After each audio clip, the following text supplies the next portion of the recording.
요즘 야권의 대선 출마 선언이 유행인데요. 김부겸, 안희정에 이어서 박원순 서울시장도 대선 출마에 나서는 게 아닌가 하는 징조들이 보이고 시선이 모이고 있습니다. 자, 문재인 전 대표의 친문이 당을 완전히 장악해버리면서 결과가 뻔한 경선에 누가 나가겠나 이렇게 생각을 했는데, 박원순 시장 측에서는 아직 링에도 오르지 않았는데 무슨 포기냐면서 도전을 하겠다라는 의사를 보이고 있답니다. 뭐 다 좋은데요. 서울시장의 역할과 대선 후보의 역할을 뒤섞어서만 안 했으면 좋겠는데 오늘 그런 이야기 좀 하려고 합니다. 박 시장은 9월 4일부터 12일까지 캐나다, 미국 출장을 갔다 온 다음에 자신의 SNS를 구독하는 시민과 만나는 행사를 추진하고 있답니다. 자, 박 시장의 카페트, 카카오톡, 페이스북, 트위터, 이걸 카페트라고 한답니다. 구독자 200만 명 돌파를 기념한 행사다 이러는데요. 자, 박 시장은 이날 본인 트위터에 그동안 숨은 곳에서 제 글을 공유해주고 격려해준 분들한테 제가 한번 만나서 보고 싶다 이렇게 한 모양입니다. 그러면서 이제 이런 직접적으로 시민들을 만나는 행사를 기획하고 있는데요. 지난 8월 28일에는 본인이 17년 전에 썼던 책을 개정판을 내면서 출판 기념 북토크쇼를 했답니다. 아무리 그래도 그렇지 17년 전에 낸 책 같으면 한 권 더 쓰시지 그걸 좀 고쳐가지고 다시 책을 내면서 토크쇼를 하십니까? 상식적으로 좀 이해가 안 갑니다. 제 같으면 후딱 하나 쓰든가 안 그러면 뭐 구술을 해서 대필 작가를 하나 구하든가 할 것 같은데 17년 전에 그걸 고친다고 지금 와서 뭔 볼만한 그런 어떤 가치가 있겠나 생각이 듭니다. 또 9월 10일에는 전국 시민운동가 조직인 희망새물결이라는 단체가 창립한다는데요. 아니 무슨 시민운동을 저들이 독점했습니까? 전국 시민운동가 조직이라고 하기에요. 전국에 있는 일부 시민운동가를 자처하는 사람들의 조직이라고 이렇게 이름을 붙여야 되는 게 아닌가 이런 생각을 합니다. 서울시는 박 시장이 관여하는 단체가 아니다 라고 말을 하는데, 참여연대 전 사무처장 그리고 전시설관리공단 이사장 등 박 시장의 핵심 측근들이 창립을 주도한다는 겁니다. 지금 뭐 박 시장의 참모들인데 뭔 시민운동 조직입니까? 참말로 시민운동 참 좋아합니다. 아니 박 시장도 시민운동 좋아해서 많이 컸죠. 자, 이 때문에 박 시장이 대선 싱크탱크를 만드는 게 아니냐 이런 이야기도 나오고 있습니다. 정치개혁과 격차사회 극복 등 시대적 과제를 풀어가는 단체다 이렇게 이야기를 하는데요. 전국 17개 시도 대표자를 포함해서 노동, 환경, 교육, 복지 부문별로 50명의 공동대표를 이렇게 맡고 50명이 이 중에 대여섯 명이 상임 대표를 맡겠다. 전국 조직을 시민운동 이름을 팔아서 하는데 그동안에 박 시장 측근들 서울시 주변에 엄청 갖다 놓더니만 결국 이럴 때 한 번씩 다 써먹네요. 세상은 다 원인이 있고 결과가 있는 법입니다. 자, 박 시장은 최근 전당대회 결과에 대해서도 결국은 별 말을 하지는 않았지만은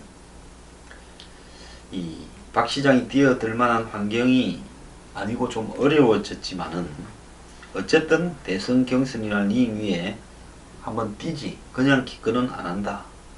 즉 말이 아닌 행동으로 보여주는 유일한 대선 후보다 이런 이야기를 하고 있습니다.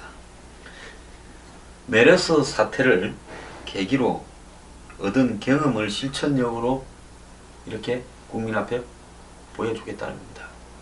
메르스 사태에서 박 시장이 실천력을 보여줬다. 뭐 새벽에 한밤중에 기자회견을 해가지고 뭐 삼성병원 의사가 여기저기 뭐 있다 이랬는데 좋다. 뭐 거기에도 여러 가지 의견이 있습니다만은 구의역에서 보여준 한마디로 책임을 회피하고 뒤늦게 나타나는 그런 이 복지부동 무사안일한 태도에 대해서는 뭐라고 이야기를 하고 싶은지 묻고 싶습니다.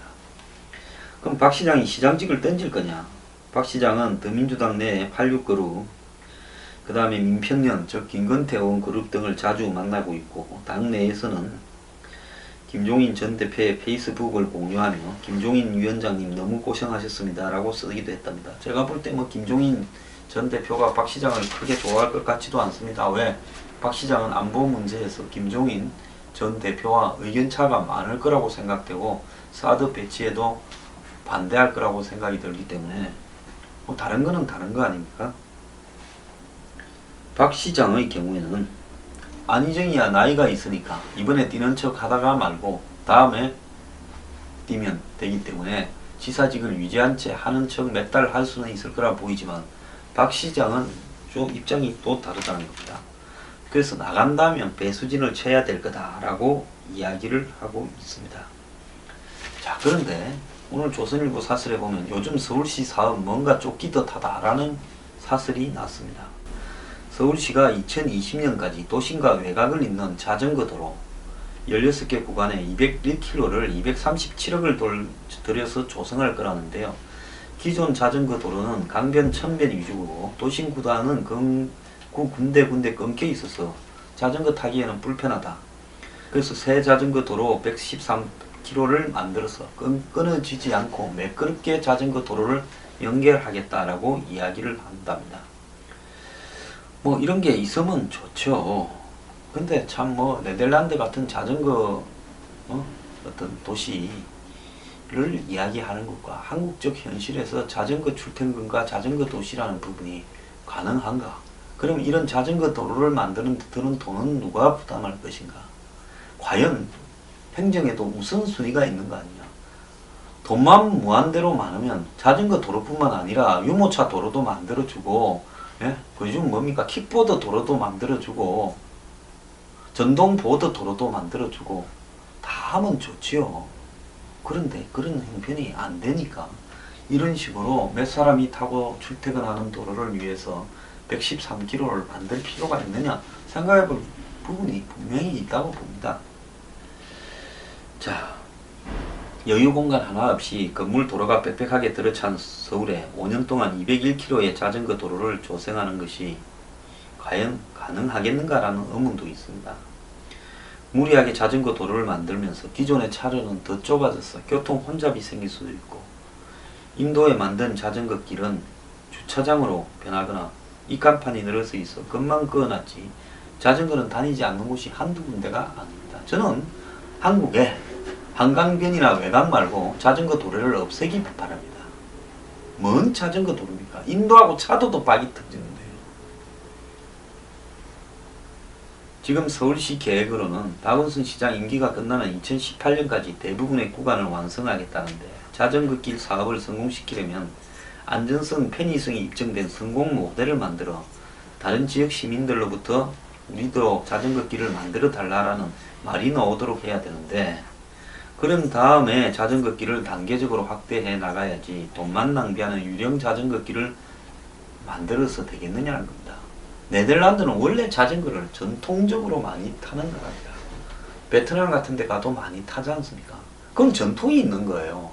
한국에 출퇴근을 자전거를 타고 해요. 물론 그런 사람도 있는데요. 소수입니다. 언제부터인지 서울시에는 쫓기듯 사업 발표가 나오고 있는데요. 서울역 고가공원화 사업, 청년수당, 서울의 노무현 루트 조성, 용산공원 정부계획 전면 수정 요구 등과 같은 발표가 연이어 나오고 있습니다. 그 중에는 꼭 해야 할 사업도 있을 수 있겠지만은 노무현 루트 조성, 이거 서울시에 노무현 전 대통령을 좋아하는 분들도 많을 거겠지만은 노무현 전 대통령을 좋아하지 않아서 노무현 루트라고 이름을 붙여놓으면 가고 싶어도 가기 싫은 분도 있을 수 있다고 봅니다. 그러면 이 특정 정치인의 이름을 붙인 이런 길들을 조성하는 부분은 좀 더 신중해야 되는 게 아니냐라는 게 제 생각이고요.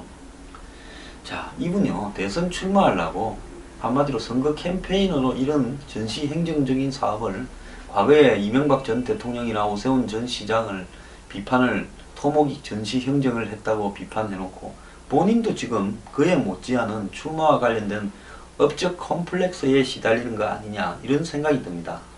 자, 무리하게 하지 말고요. 순리대로 하길 바랍니다. 서울시의 예산이 박원순 시장 대선 자금이 아니지 않습니까?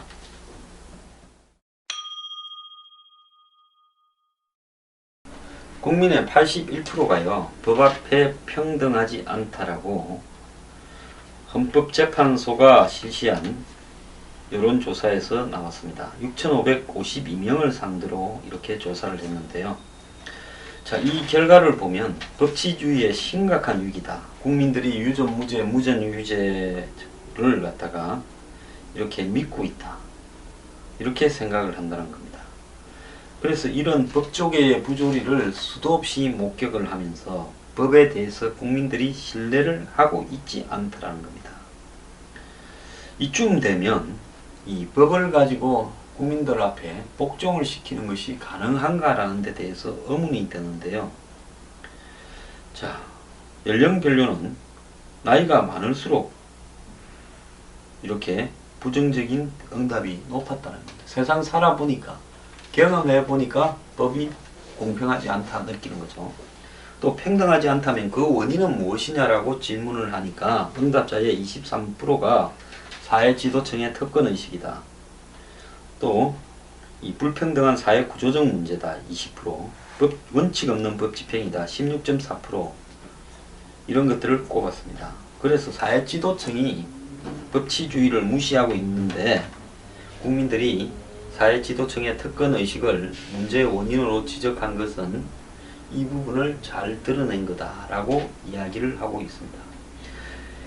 이 사회특권층에 대한 국민의 불만이 높고 법률적 평등이 무너져 버리면 결국 민주주의의 위기로 연결되게 되어 있습니다.